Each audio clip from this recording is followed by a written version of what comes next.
si Jade Buhoy at narito ang mga napapanahong balita.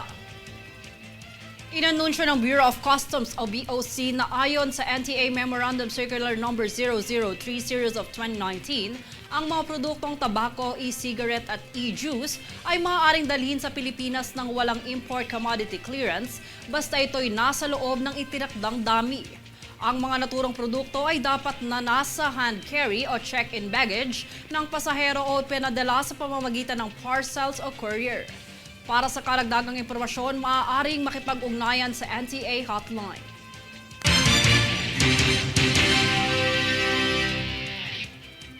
Ibinida ng Bureau of Corrections ang tagumpay at pagtutulungan tampok sa Sports Fest Interdormitory 2024 awarding ceremony para sa mga PDLs. Narito ang buong detalye ng balita.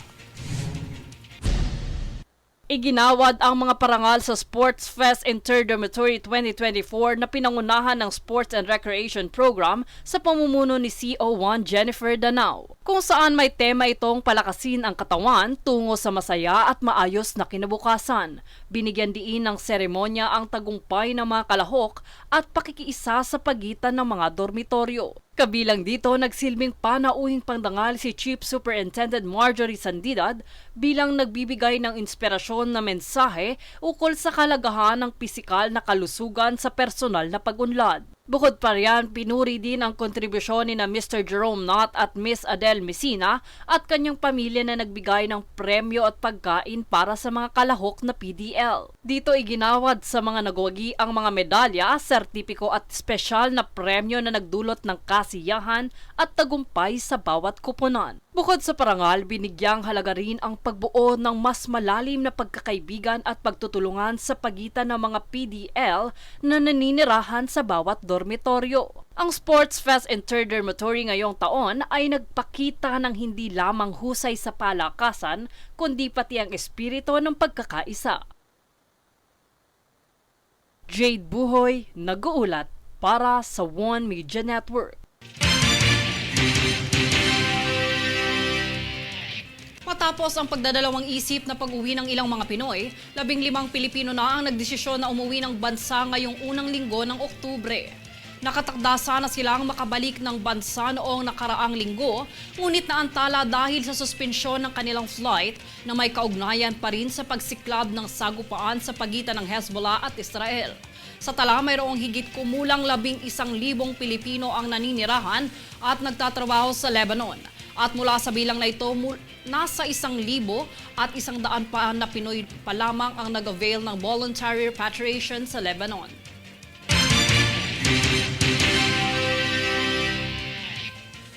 Kami ang boses ng pagbabago. Ako si Jade Buhoy at ito ang News Force. Sa ulo ng mga balita.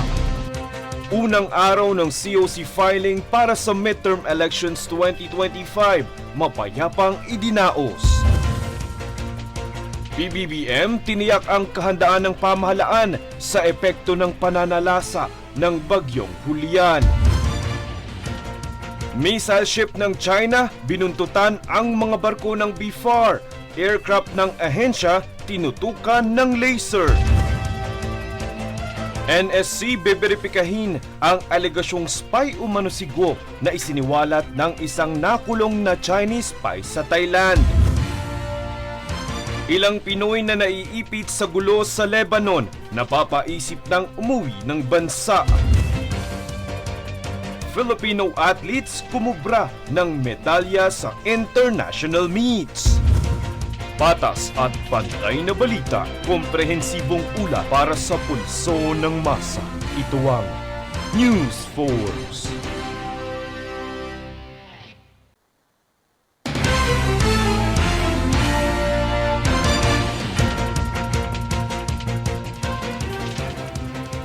Si Jade Buhoy at narito ang mga napapanahong balita. Inaanyayahan ng pamahalaang lungsod ng Quezon ang publiko na bisitahin ang Bridging Horizons sa QZ Hall mula nitong Lunes hanggang ika-4 ng Oktubre. Ito ay matapos formal na buksan ang Bridging Horizon Naval Cultural Exchange through Arts Exhibit kung saan tampok ang mga obra ng Philippine Navy Reservist at Goodwill Ambassador for Culture and Arts na si CMO2 Christine Ann Sugilon Lim. Bukod dito ay maaari ring bilhin ang ilang authenticated Gleasy print ng mga obra para sa fundraising project ng Support Your Navy Foundation.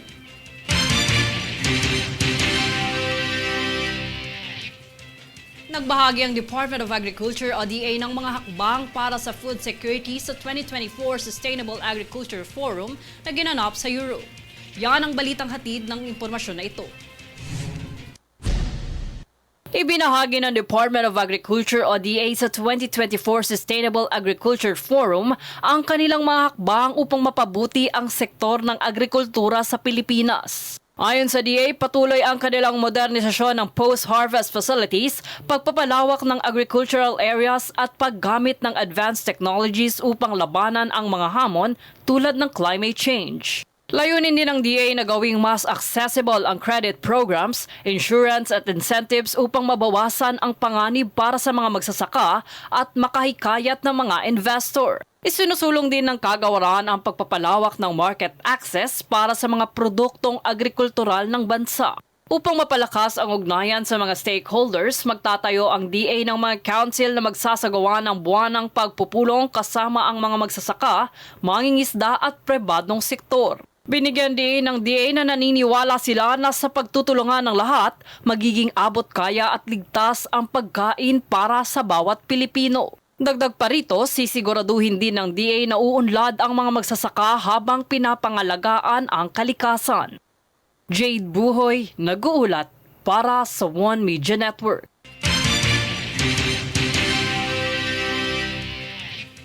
Tiniyak ni Pangulong Ferdinand Marcos Jr. na handa ang pamahalaan sa epektong hatid ng pananalasa ng bagyong Julian.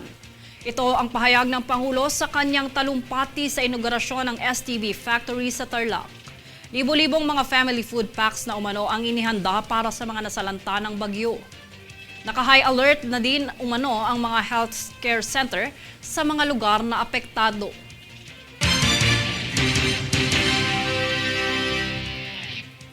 Kami ang boses ng pagbabago. Ako si Jade Buhoy at itong News Force. Sa ulo ng mga balita. Unang araw ng COC filing para sa midterm elections 2025, mapayapang idinaos. PBBM tiniyak ang kahandaan ng pamahalaan sa epekto ng pananalasa ng bagyong Julian. Missile ship ng China, binuntutan ang mga barko ng BFAR. Aircraft ng ahensya, tinutukan ng laser. NSC beberipikahin ang alegasyong spy umano si Guo na isiniwalat ng isang nakulong na Chinese spy sa Thailand. Ilang Pinoy na naiipit sa gulo sa Lebanon, napapaisip ng umuwi ng bansa. Filipino athletes kumubra ng medalya sa international meets. Patas at pantay na balita, komprehensibong ula para sa pulso ng masa. Ito ang News Force.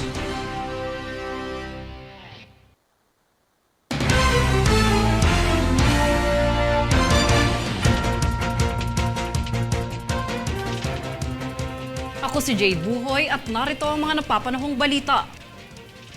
Nagsagawa ng Medical at Dental Mission ng Philippine Coast Guard o PCG at PCG Auxiliary o PCGA sa Cavite City itong nagdaang ika-28 ng Setyembre. Sa nasabing inisyatiba ng ahensya ay mahigit 140 residente ang nabahagian ng libreng serbisyong pangkalusugan at pangangalaga sa ngipin. Samantala ay nagpasalamat naman ang PCG at PCGA at iba pang non-government organizations sa naging suporta ng mga ito upang mapabuti ang kapakanan ng lokal na komunidad.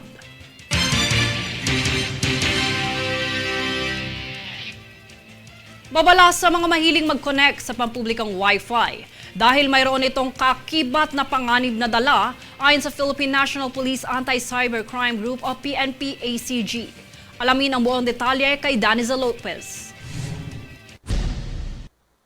Rogue hotspot kung tawagin ang hindi otorisado at kahinahinalang wireless access point o Wi-Fi na nagpapanggap bilang isang lehitimong hotspot para makapanlin lang.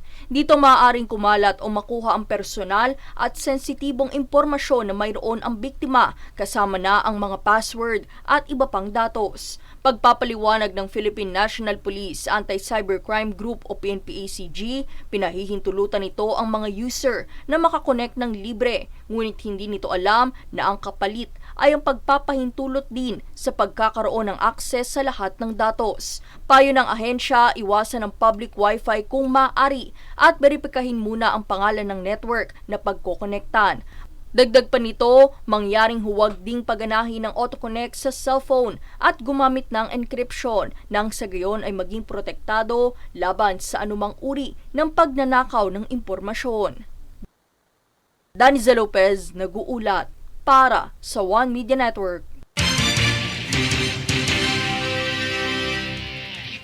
Nag-anunsyo ang COMELEC na magdaraos ang ahensya ng Special Voter Registration sa mga lugar na apektado ng pananalasa ng Super Typhoon Julian.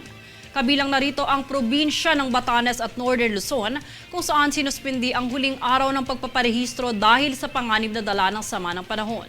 Tinitignan ang isagawa ang isang araw na special registration matapos ang filing ng Certificate of Candidacy matapos ngayong linggo bilang huling araw ng pagpaparehistro.